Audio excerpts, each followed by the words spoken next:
नमस्कार, मैं हूं आपके साथ रोहित। तुर्की और सीरिया में आए जलजले से अब तक लगभग 24,680 लोगों की मौत हो गई है।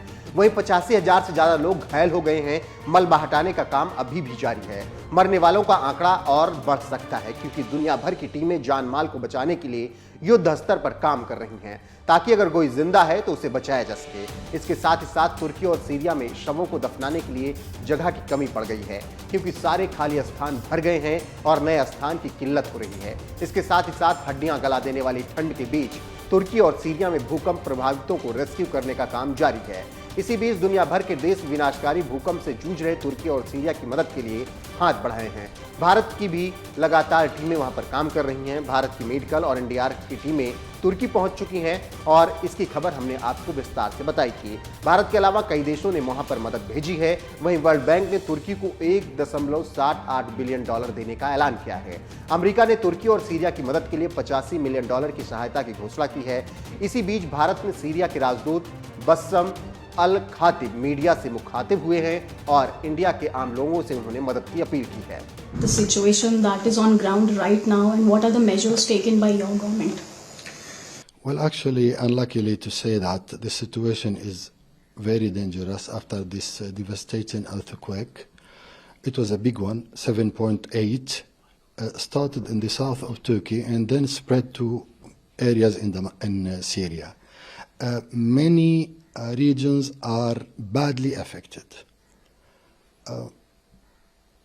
So far, the last 5 minutes I made some phone calls. It's more than 850 death cases and some thousands of casualties of different danger.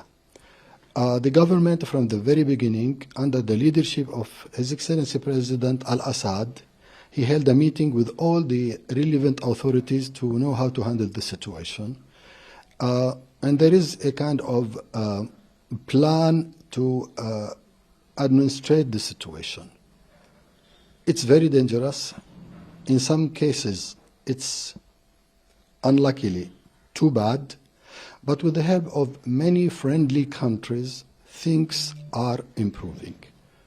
Among all, we are very happy to say that India, from the very moment, expressed the wish to be with Syria in this very hard time. So how are you coordinating from here? To tell you the truth, yesterday I was attending a conference in Bangalore. And it was a success for India, by the way. And I was happy to see this success of India to move in the direction India deserves.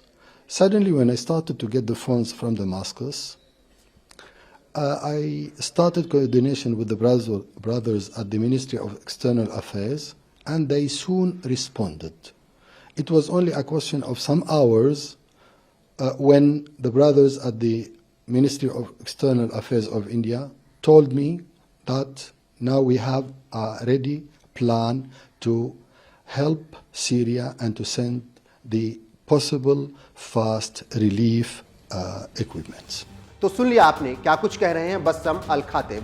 Bharat में Syria के राजदूत बस्सम अल खातिब ने दिल्ली में एक press conference के दौरान अपने देश की स्थिति से सबको अवगत कराया और भूकंप के बाद भारत सरकार की ओर से दी गई सहायता के लिए आभार व्यक्त किया। साथ ही भारत के लोगों से भी मदद करने की उन्होंने अपील की है। उन्होंने कहा है कि भूकंप से हजारों की संख्या में लोग मारे गए हैं।